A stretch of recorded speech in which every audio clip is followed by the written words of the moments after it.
Well, here we go, folks. Welcome back for another video. It's been a few weeks since I posted a video, but anyway, we are going to take some footage of the town of Shelburne, Nova Scotia in the last week of September and first week of October 2025. The town is where I grew up. My family moved there when I was 7 years old, and I went through school, made friends, developed relationships, built rapport, and enjoyed growing up in a small town on the southwest shore of Nova Scotia.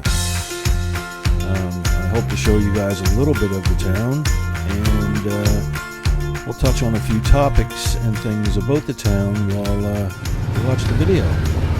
So let's get on the bike and we'll check out some of the town.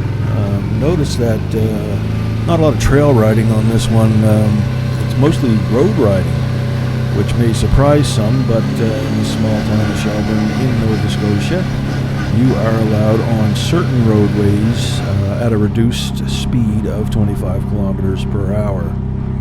So you can make trail connections from one side of town to the other that are not accessible through the trail system.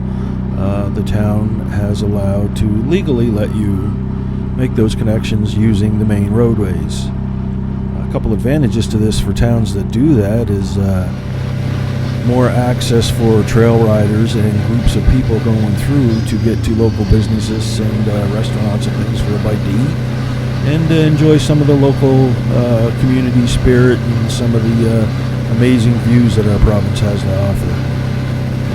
So we're going to go through here. The leaves are just starting to turn color in Shelburne. Shelburne, being on the southwest end of the province, has had an extremely dry summer, as has the rest of the province. But they're managing through it. So you'll notice that on the videos, my speed limit through town is 25. Now, personally, my 2 cents worth on that is I think that if the bikes are allowed on the town limit streets, on select streets anyway, most town limits being 50 kilometers per hour, I think that the bikes should be allowed to do 50 kilometers per hour. I mean, you have to have a driver's license to drive your bike on the roadways or take a course. So you should have your driver training enough that you can drive your bike 50 kilometers responsibly on public roads. And again, this is not all over town, this is select roads. Comment down below if your town or you know of a town in Nova Scotia that also allows you to use partial or all of the roadways. Now here's where we access the old rail beds, and this is out by Islands Park, a provincial camping ground and day picnic park in Shelburne. This old railway bed, is in the direction going towards Barrington from Shelburne. Right now I would be on my way to Birchtown, but I've also come back. The trails are really dry, so there wasn't a whole lot of exciting footage on the trails. So this is just a little pit stop over by Islands Park, and just wanted to show you some of the scenery and the town itself and how beautiful it can be at certain times of year.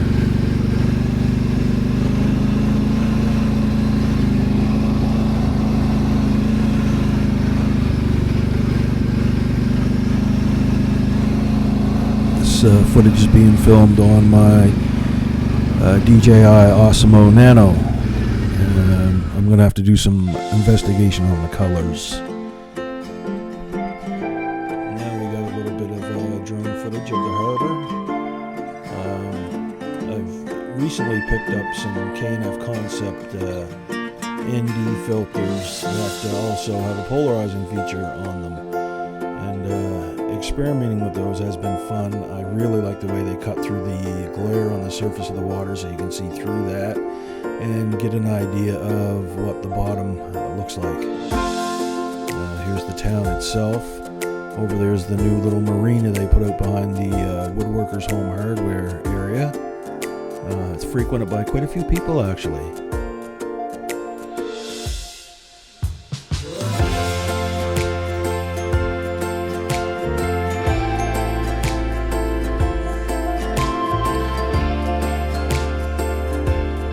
And that is the Islands Park campground area, and there's a little causeway to the upper left-hand side of the screen, which takes you over to the picnic side of the park. Really nice park, great place to camp, 5 minutes outside of town. You can see the town from across the harbor, and you can access anything in town. All 5 businesses, actually, up through the main road. Just a little bit of footage of the Shelburne Harbor.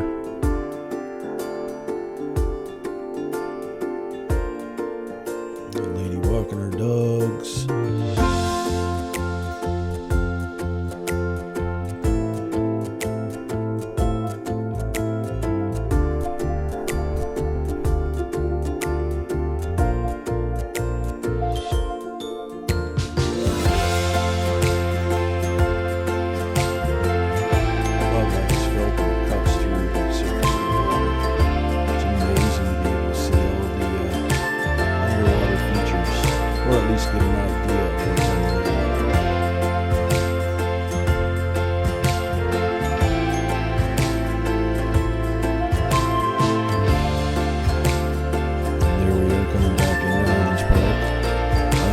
A little tidbit for any drone enthusiasts we have watching.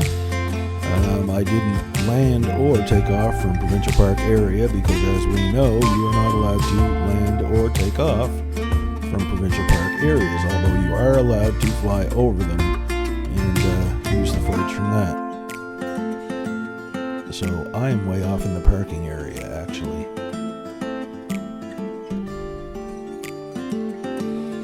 And that'll be a little drone footage for you to enjoy. All the settings are listed on the screen if anybody is using any of these items and wants to know what settings I was using, so they can actually make adjustments and get ready for some of that on here. Here we are out for a rip. This is a day or so later, and this is with a buddy of ours, Charles. And coincidentally, the land that we'll be driving on here is pretty much owned by all of Charles's family. So he may, at certain times, not have a helmet on, but he's on his own private land, so no problems there. Notice with the DJI Action 4, and I've noticed on a few videos I've watched of the Action 5, there's a really weird feedback. It almost resonates with an idling ATV engine.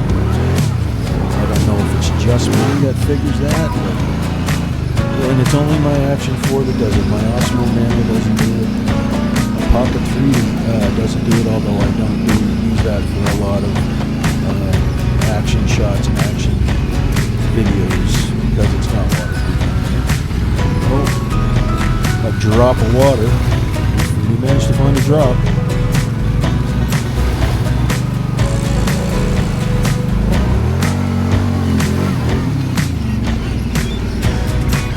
What? Going up through the trees and everything. Beautiful this time of year. I've got to get out on the ATV more before leaves and everything are gone. Here we're arriving at Charles's family's camp. It's a nice camp. I did get some footage of it, but for privacy purposes, I'm not going to show you the inside of Charles's camp.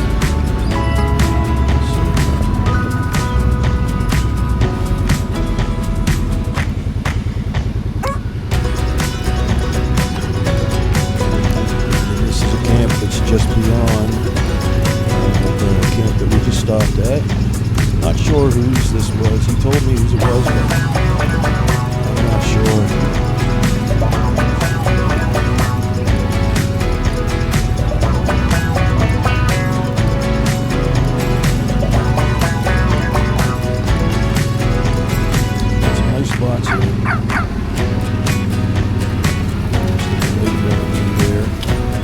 that runs into Black's Brook in the shovel, if anybody is familiar with that.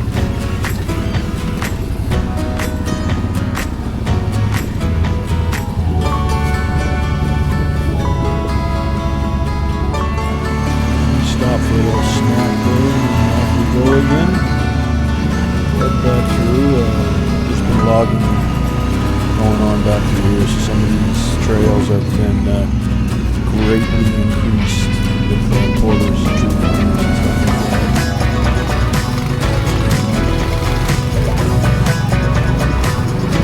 One of the rare mud holes.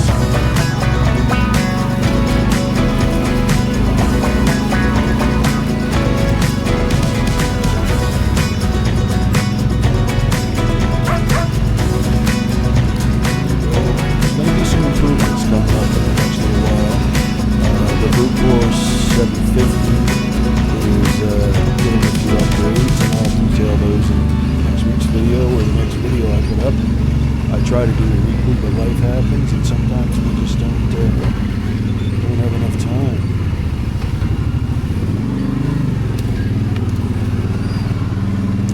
Notice the squeaking and stuff going on too. That's something I'll address. I'm taking the bike in soon to get my break-in service done.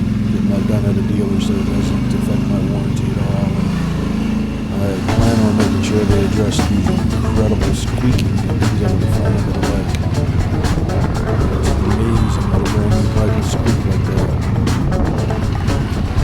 Here we are, crossing Highway 103, heading back onto the upper end of Annapolis Road in Shelby. This is a road, I shouldn't age myself like this. This is a road I haven't ridden since the mid to early 1980s.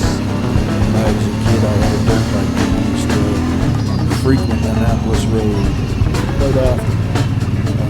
To say it's changed would be an understatement. Obviously, a lot more is overgrown, but also some of the big mud holes that used to really challenge us when we were kids. They used to really challenge us and stuff. They just don't exist anymore. Definitely a result of the dry summer.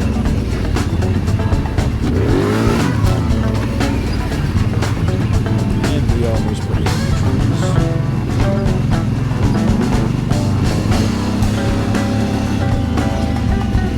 Go for the climactic bug spinning scene. Most action of the whole video.